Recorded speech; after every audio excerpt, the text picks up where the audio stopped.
Before we begin this video, please subscribe right now and click the notification bell to get news on Asante Kotoko.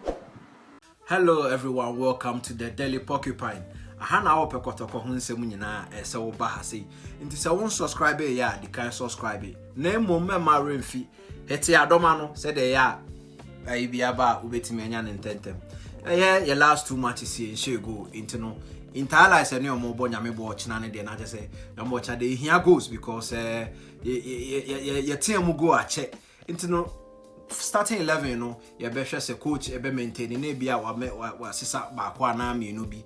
uko post no ma Razak Abalora I oya de because he say keepers ne de free so be dem no e be ka so waji post na afa no right back and so Samuel Frimpong e bon homodin pa Samuel Frimpong ye obi a bo a wo bo no nipa ni bebre nyama so but o bobo pa aka ne o man kakra bi wo hwe cross a o de ba Fabio Gama head etokune e wo ye ne oboase Ashgold na otimi se cross a e pa so tokoso a memma sa crosses na e betimi aboa no left back so Ibrahim Moro you be a oboye defensive wise or ya there but here koye nim no ye hu a lot from Ibrahim ye be person best surge more because the cross ye pa into no Johnson Smith or ya eso timi maintain Ibrahim no man timi corner ni more kakra center back in the you say the Omato Hafa Ghana any Mubarak outstanding. They say Ghana there ye center pair pa wa Ghana there and sa boy simi no ye be ejiko sika kono se onfene ni share captain Ghana ye because boy no or perform pa after so free injury by infinfin ho no be maintain Emmanuel Sarko na mom Emmanuel Sarko enye ba bia na so wigina bo short Bobby or ha so to me pass so to me lay off because you a midfielder one ten and so o ye ho ade ne say so obema assist medimania ho ade bi say Emmanuel Sarko de ene Kwame Poku to me man pass pa apart from Gama no Emmanuel Sarko de so to me fine Kwame Poku ye intina no so ade say Johnson Smith den improve e wo hono so Ninchai no se Habib ho atone dia ene Habib mema Habib the North because last one no Mudasiru utimi say o look a little bit bulky kakra even though no ya there but still na mema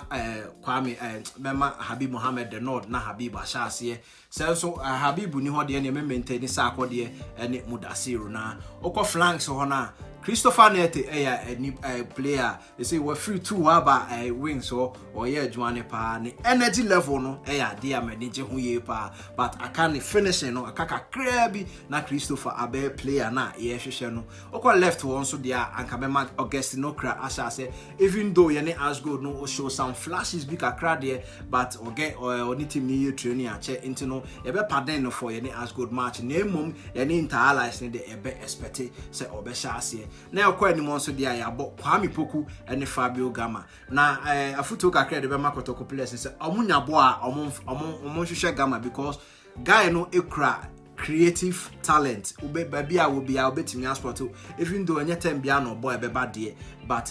okra nyame bo china me prediction Kotoko 3 Inter Allies 0 because na me watch na there ehia goals pa na emo mansa na me no be say no I observe ya de bia hu say yes ye pe ye beef your technical team up kakra bi because Johnson ebe hia obi obebo mo because o sha ye set pieces and said that enye sa yentimi fa crosses yentimi emoko na nshego yentimi mofa wo enkogo mu de be ya so besi obi abegino wa ball long shot besi akopem wo na asia ba yes yetimi work on and the number of players I get it into the box no so no and no say ade a ese hwe ne yepa because you need enough men in the box saving crampo cross ba obi hu ne player ba akope and the box no into no sanke bi across the left side at least your right winger anase Kwame Poku ana Gama bi anase bi attacking midfielder ba ko bi no ayeden anko aka ho na nkenya much more numbers ewo anim ho nti aha na edimu besi after match nso ye be player ratings nso a so the man can o subscribe na mi adoma no so a on sabeka ye do bibia se onya amre na o share ye bye bye.